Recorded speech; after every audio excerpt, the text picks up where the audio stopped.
All right, so let's get started. This video goes out to Naviupgrades, and you can check out his link here.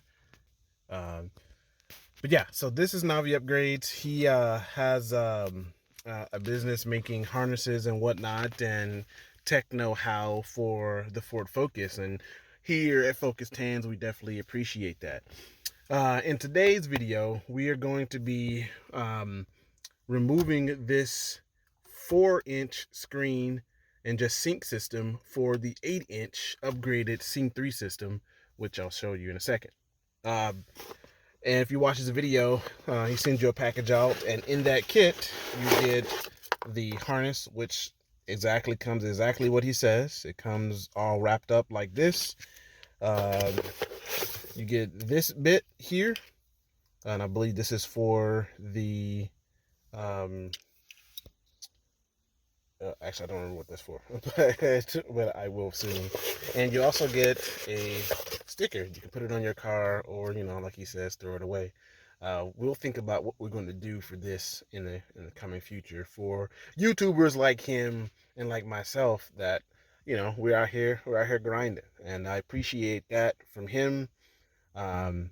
And hopefully you go and check him out. Like, honestly, it's pretty good stuff. And like I said, this video is a direct result of him sending me out his product, and I'm going to use his video as a guide to get this done. So stay focused.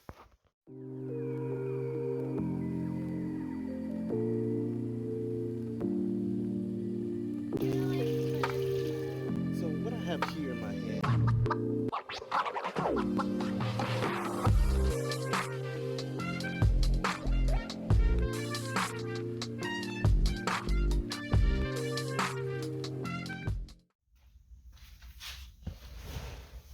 All right, so first and foremost, you have to get this bezel right here off, and also you got to take off the knob for your shifter. All right, so now we want to obviously get this boot out. I believe we can just lift up on this and pull this out, just like so. Here's that from a couple of videos ago. If you haven't checked that out, please do. This is actually a really cool install. Now we're gonna want to lift up on this outside cover piece here. Pull back like that. And this one we can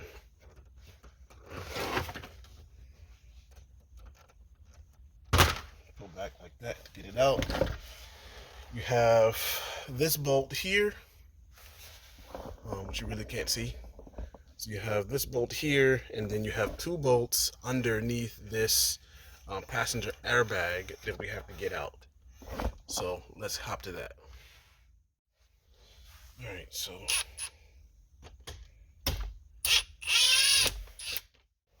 then we got to get up under here with the pry tool. See here, got to get in there and get under it.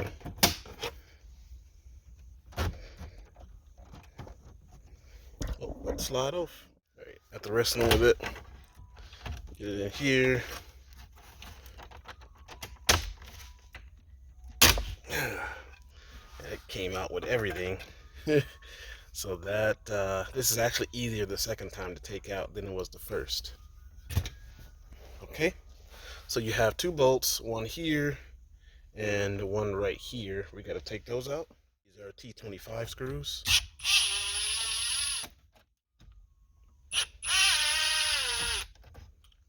So now we should be able to lift this whole thing up and out.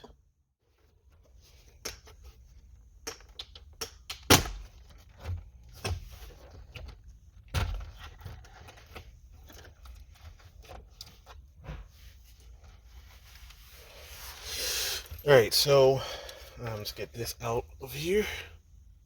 Hand sanitizer. So behind here you have a couple of clips. So this one here is for your 12 volt. You squeeze these little tab right here, and get it off.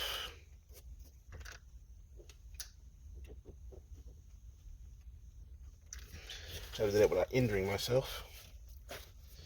Alright. Then you have this one we got to get out, but we're going to focus on getting these out first. Focus on getting these blue one and stuff out. So back here you got to press. A little tab there. Pull that out. So a little tab right here. I'll have to show you. Pull that out. And this one has a tab on the top.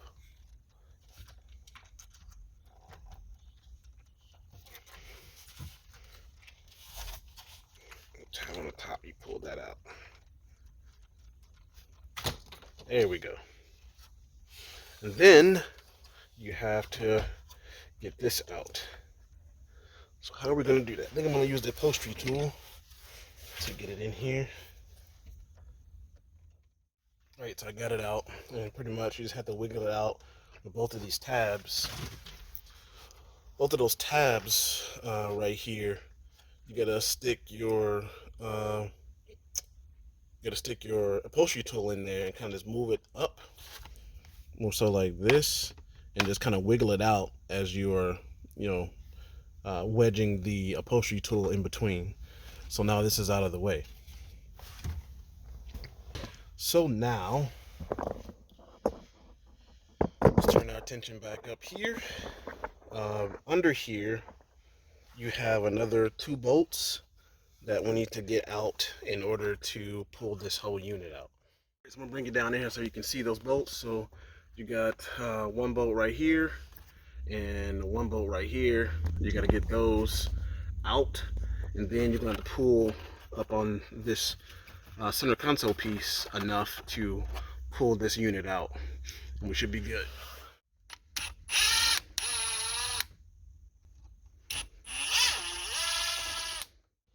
Alright, so I got those out. Let me push this back so it doesn't get caught in the aftermath. And then we're going to pull up on this to get it to come out. So let me reset you in the spot where you can see this process, and we'll get back. Stay focused. Just pull up on it. Uh-oh. Just gotta pull up on it pretty hard. My Lanta. You gotta pull really hard to get it out.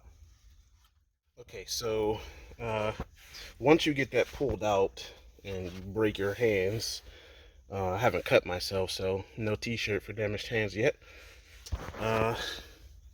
We have to remove this bit here, and I think we should be clear with this piece, which we're not going to use this again. And if anybody needs this, hit me up.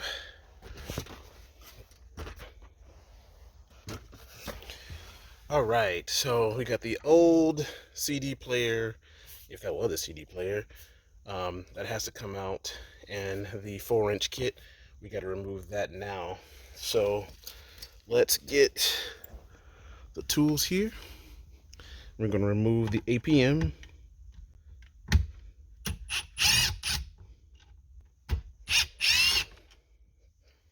This should just attach. Should. Let me set you down real quick. Alright, so you just got to pull on it. It comes out, and it actually has some stuff you have to remove back here. You got what looks like the Wi-Fi antenna, maybe?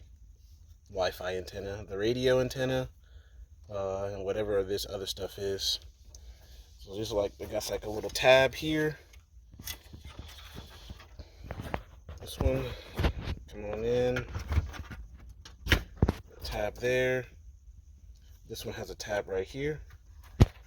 Just pull that tab.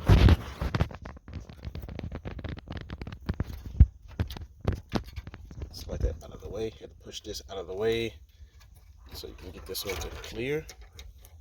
I think this one, you press this little button here. See, get that. That should come off. Yeah, so you just gotta squeeze this and squeeze a little tab right here. Squeeze it and just pull it back, and it separates out. So now this unit, which is the non HD radio unit, is out. Thing to do is to get this 1, 2, 3, 4 bolts out and pull this unit for the screen out. All right, I'm just finishing up that job right now, pulling these out. I've done so good not to lose any bolts so far, so. All right, so with those bolts out, we should be able to just pull this off of the tabs that are on here. It's 4 tabs, it looks like. Where's that 4th one? There we go. And this also has a connection at the back we have to remove. This right here. So you will push, it's like you'll push in on this pin connection right there, and then you pull, push and pull. There we go. Focused hands. All right, so now we can slide this out of the way. And if you're in the market for a 4-inch screen, hit me up in the comment section or on Instagram. Slide that over and safely put it down. All right, so now the real work and fun begins. Let's see what we got in here. Oh, a whole bunch of stuff. Oh, what is that? Oh, look at that. Some of that purple stuff right there. And that's Sunny D back there? There's some Sunny D back there. No, I'm kidding. So let's go get the new unit and whatnot, then start putting it together. Stay focused. All right, so you might be wondering, how do you put all this stuff together? Well, for this bracket, which you'll need to house the new 8-inch screen, which needs to be cleaned, you want to fit it in like this. You see this little ridge here? You want that to fit down in between that spot right there in that slot, and those little tabs that I was showing you earlier. This all will make sense in a second. So once we slide this in, just a practice, fit those in there, and you push it in. Make sure everything's on the same side, just like that, and those tabs all will lock in. Everything should sit flush, and it's not sitting flush right now. So there we go. Let's go back over here and check. That tab is fine. That tab is fine. That tab is fine, and that tab is fine. So we're good to go if we wanted to just install this, but we're now going to put in the unit and run our wires and whatnot. So stay focused. All right, so I got my unit put together here. I'm not putting the APM on just yet, or what this thing is, just because I got to feed wires through this. And like I said, you can actually watch Naviupgrade following Naviupgrade's guideline. I've made it this far, and apparently in his video it shows that this is half the battle. So I got it up and running, which is great, and it's great that the screen works, because I didn't know if it worked or not, because we got this off a wrecked Focus ST. However, I'm super excited about it working, and yeah, the key is on, or the ignition is turned on, but the into the on position, should I say. All right, let's continue with this. Kind of stay close by. I'm definitely not in Forney, Texas. Yeah, let's keep going with this. This is pretty cool. It's pretty cool stuff. Where am I in the build? Like I said, I got all of the components connected to turn on the unit, which you saw. Right now I'm working on the USB, and since I'm in a 2016 Ford Focus, I have a front USB port. So I have this this female to male I need to run to my hub box back here. So I'm gonna get all this stuff out of here.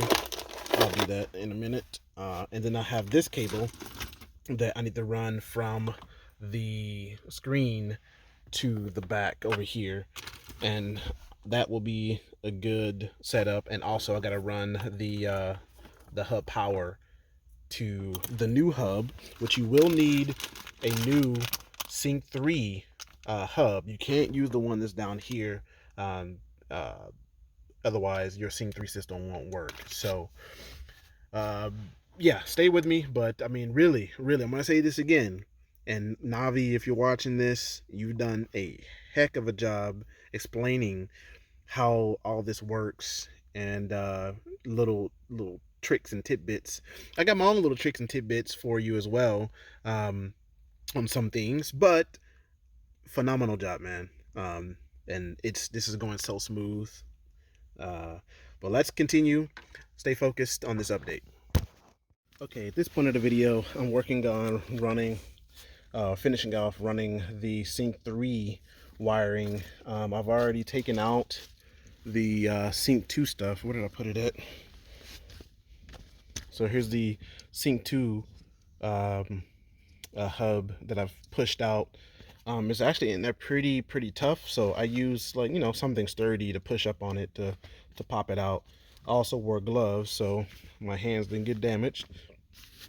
And here's the residual of what came out of the Sync system, but I'm getting ready to run these wires from the Sync 3 system up through this, so you'll see it coming now.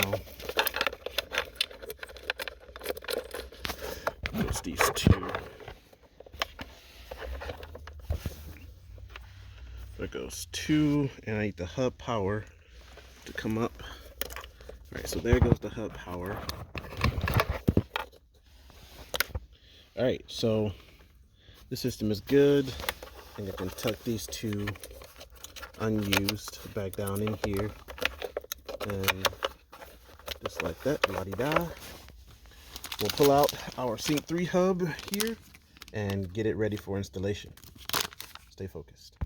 So we got hub power right here, and I believe one of these switches goes for the connecting from the screen all the way back here, which is going to be this one, and then the other one goes to the CarPlay, the Apple CarPlay sync stuff. So let me get this all worked out and we'll continue. All right, so the cool thing is that this sync system only works one way. If you have this type of connector, it only goes into the one, if it's facing like this, it only goes into the one on the right side, and the other male end goes on the left, and obviously your pin connector or your hub power connector goes down below that. So we're good to put this back in, as we don't need to mess with it anymore. I'm gonna stuff it back in here, make sure that it lines up on the correct side. Does it have one of those? I don't know if it really matters. We'll see. Let's push it down in here and see.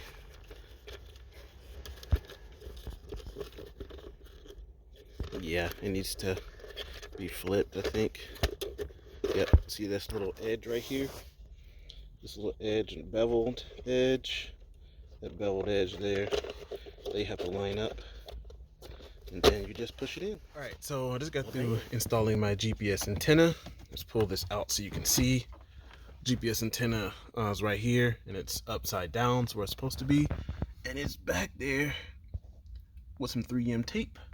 That's not going anywhere. All right, so I'm at this state. I got everything all locked in place. I'm getting ready to connect my Facia back up to where it needs to be.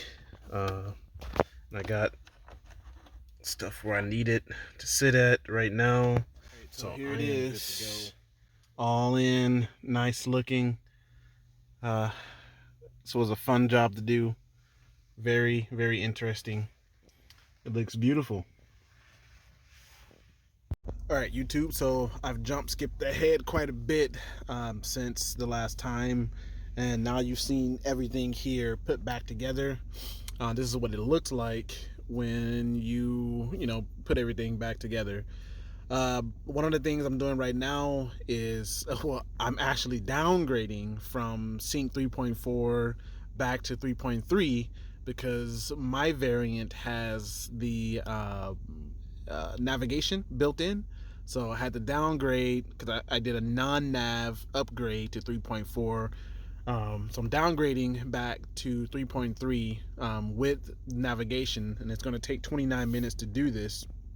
Then I have to upgrade back to 3.4 with navigation, so that's another 29 minutes that I have to wait. All right, YouTube. So I'm back out here in the car, and so this is the last part. This is where I'm upgrading from the 3.3 version 3.3 of Sync to version 3.4. And I mean 3.4 is it's much different. I mean 3.3 was probably all right for the time, but oh my gosh, 3.4 is so much better. And you gotta upgrade. I mean it's just so much better. So this will take about 29 minutes, and if you don't have a charger for the car, you're gonna have to start the car first and then put in your USB. That's down here. Let me hit the flash for you. Then put in your USB so that you can get this going. This takes 29 minutes, so it'll be a definite battery drain. And you definitely don't want this thing, shutting off while you're working. Otherwise, you probably could, corrupt your APIM or something. I don't know. It just won't be good for you to have it stop its updating during, installation. So I'm going to go ahead and wait out this time frame, and I'll see you after this is done. Stay focused. So now it's finished the update, and it's rebooting itself. My car is still on. I'm just waiting for it to come back, and you'll be able to see the difference. I wish I can get rid of that ST for performance boot up. That would be nice. I wonder how you do that. I said, look at, let's see, yeah, confirm, close. Look at the difference. I mean, Sync 3.4 is just, it's beautiful. Like it is beautiful compared to 3.3. I don't understand, why, but this is an upgrade. 99cash.com. And the sound, right there, one of makes, them. oh my, this is great. So I will say, yes, Navi's explanation and how-to video does work. I was able to replicate this here at the house at the Focused Hand shop. So this is another, if you got a 4-inch screen, this is definitely one you're going to want to get. You're definitely going to want to do an 8-inch upgrade. I suggest getting Navi's wire harness, Sync 3 wire harness upgrade from 4 to 8. Keep that in mind. Don't cheap out on that. Go ahead and spend the extra to get the better quality parts, so you don't have to go back in here and do it again. Other than that, that's it for this episode. I mean, this was pretty cool. This brought a nice curb appeal and interior appeal to the car. It sounds a lot better. Like, it sounds much more crisp in here. There's so many things I can say about this system that I honestly just want you to go out and try it for yourself. The next thing I'm going to get with Navi is to get my own custom backgrounds, which you'll get to see this as an update in a later video. But man, it looks really nice. I kind of want to get some interior door handle lights too. I might to work on that. But that's it for this channel, for this episode, excuse me. Don't forget to leave me a like and a comment down in the comment section. If you're new to the channel, consider subscribing. No pressure there. I also have some giveaways that I need to figure out how I'm going to go about doing this giveaway. So stay tuned to my Instagram, and I'll show you on Instagram some of the items that I'll be giving away. They're super awesome. You don't want to miss out on those items, especially if you have a Focus, especially a hatchback Focus or a sedan Focus. You definitely don't want to miss out on this. I'll give you just an example. I have exhaust systems. I have wings and spoilers to give away, and other trinkets that I've come across on my journey as a Focus guy. So check that out. Check me out on Instagram, focused_hands on IG, and here I'll be posting some of that stuff. With that said, Focused Hands signing off.